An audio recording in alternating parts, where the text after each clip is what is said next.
यहाँ पे हम कवर करेंगे कुछ नए डेवलपमेंट को। सबसे पहले डीआरडीओ के यूएवी को लेकर बात करेंगे। तो एक वैरायटी ऑफ यूएवी कैटेगरी है, अपग्रेडेशन है। पिछले वाले वेरिएंट से उस पर डीआरडीओ काम कर रही थी, जिसके बारे में जो एक ब्रीफिंग है वो भी हाल ही में पार्लियामेंट की स्टैंडिंग कमेटी को दी गई है। और यहीं से जो एक स्लाइड है वो सामने है, जिसमें इन सभी प्रोग्राम के बारे में जो कि अभी चल रहा है यूएवी के डोमेन में वो शामिल है, जिसको लेकर हम बात करेंगे। जो सबसे पहली कैटेगरी है वो रुस्तम 1 थी, जिसको वेपनाइज किया गया था। ये बेस वेरिएंट था, तो जो उसका ऑल ऑफ वेट है वो 750 kg का राउंड है। जो पेलोड था 100 kg का राउंड ये कैरी कर रहा था। और जो ऑल्टीट्यूड है, मैक्सिमम ऑल्टीट्यूड वो 30,000 फीट का था, जहाँ पे जो एंड्योरेंस थी वो 8 आर की थी। आर्चर पर जो इंटीग्रेशन है मीडियम रेंज यूपॉड का वो हो चुका था। वेपन इंटीग्रेशन हो चुके थे। जो कैप्टिव ट्रायल है वो कंप्लीट हो गए हैं। इन फ्लाइट सेपरेशन है वेपन्स के वो भी हो चुके हैं। और जो automatic take off on landing है वो डेमोन्स्ट्रेट ये कर चुका है। तो जिसके फ्लाइट ट्रायल है वो जल्दी कंडक्ट किए जाएंगे। टैक्सी ट्रायल के लिए प्रिपरेशन चल रही है। यहाँ पे जो एयर फ्रेम होगा कम्प्लीटली नया होगा, इंडिजिनस है। तापस के बारे में हम बात करेंगे, जिसको पहले रुस्तम 2 कहा गया था। तो ये पहला इंडिजिनस MALE यूएवी था, जिसमें जो इंडिजिनस कंटेंट है वो 90% का अराउंड है।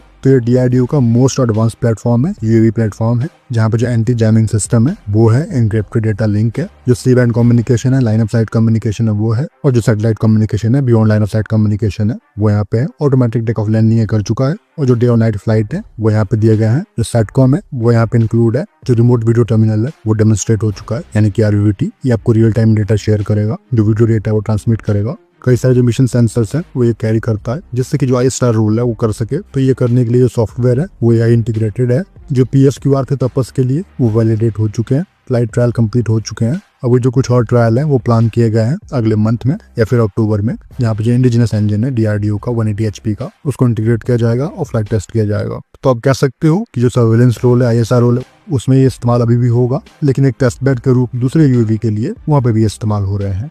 बात करते हैं आर्चर NG की। तो ये इम्प्रूव्ड MALE वेरिएंट है तपस का। यहाँ पे जो आर्किटेक्चर है वो SCTP दिया गया है, मतलब single engine twin boom configuration है। तो जो कॉन्फ़िगरेशन है वो रियलाइज हो चुके हैं, जनवरी में हो चुका था। जो लो स्पीड टैक्सी ट्रायल्स है वो कंप्लीट हो चुके थे, और जो हाई स्पीड टैक्सी ट्रायल है वो भी कंप्लीट हो चुके थे।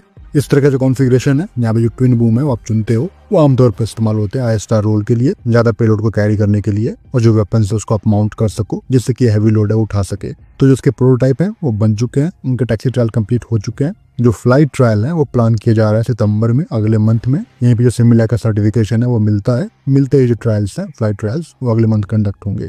तो उम्मीद की जा सकती है कि 2026 में कहीं ये जो आर्चर NG वो तैयार होगा। अगर कॉन्फ़िगरेशन की बात करेंगे तो जो टर्बो चार्ज इंजन है वो ये इस्तेमाल करने वाला है 177 HP का, या फिर जो डीआरडीओ का 180 HP का इंजन आ रहा है, जिसके जो फ्लाइट ट्रायल है तापस के साथ वो अगले मंथ है। तो वही जो इंजन होगा वो यहाँ पे इंटीग्रेट होगा। जो उसका ऑल ऑफ वेट है वो 1.8 टन के अराउंड है, 30,000 फीट पे वो फ्लाई कर सकता है। वहीं पे जो उसकी एंड्योरेंस प्लान की गई है वो 29 घंटे की है, 29 आवर्स की। वेपन के लिए जो 300 kg वेपन है वो ये कैरी कर सकता है, और दोनों ही विंग पे जो दो पेलोड है, हार्ड पॉइंट है, वो रहेंगे। तो ये आर्चर NG है। बात करते हैं HALE UAV की। तो जो इसकी फिजिबिलिटी स्टडी है वो कंप्लीट हो चुके हैं। इसके 2 वेरिएंट देखे जा रहे हैं, एक टर्बोफैन वेरिएंट, एक टर्बोप्रॉप वेरिएंट।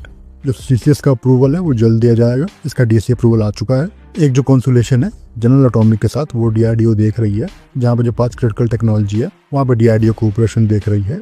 तो वो तभी होगा जब जो एडिशनल डील है MQ-9 की तकरीबन 30 के नंबर में वो प्रोक्योर करोगे।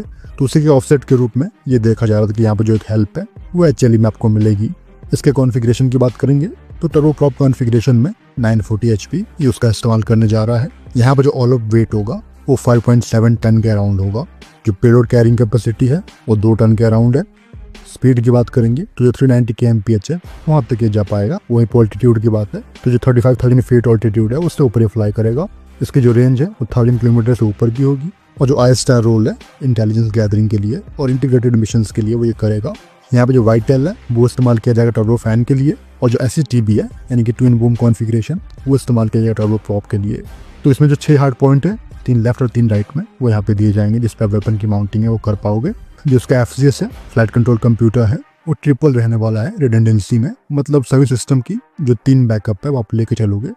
लाइन ऑफ साइट जो कम्युनिकेशन है, लिंक है, वो यहाँ पे है। सैटकॉम लिंक यहाँ पे रहेगा, इनका बैकअप रहेगा। पेलोड के रूप में जो EOIR सेंसर है वो ये कैरी करेगा। जो SAR सेंसर है, सिंथेटिक अपर्चर रेडार, वो ये कैरी कर रहा होगा। मैरीटाइम पेट्रोल रेडार कैरी कर रहा होगा। IFF है, पॉइंट फ्रेंड में डिफरेंस, वो सेंसर ये कैरी कर रहा होगा। ट्रैकर्स होगा, ADS होगा, SDR होगा, सॉफ्टवेयर डिफाइंड रेडियो। जो रडार वार्निंग रिसीवर है, ESM है, इलेक्ट्रॉनिक सपोर्ट में जो वो यहाँ पे है। एलियन सिस्टम यहाँ पे कमेंट होगा, जिससे कि जो इंटेलिजेंस गैदरिंग वो ये करे। और जो एंटी सबमरीन वॉरफेयर के लिए जो सेंसर्स रिक्वायर्ड होंगे वो ये कैरी करेगा। तो जो एक रोल है इसका काफ़ी वास्ट है। वहीं पे पॉड माउंटेड पेलोड के रूप में जो सोनोबॉय होंगे वो ये कैरी करेगा। और वेपन्स की बात करेंगे तो जो SLGB है, जेडेंस है, एयर टू सरफेस मिसाइल्स है, LRASM है, वो ये सभी कैरी करेगा।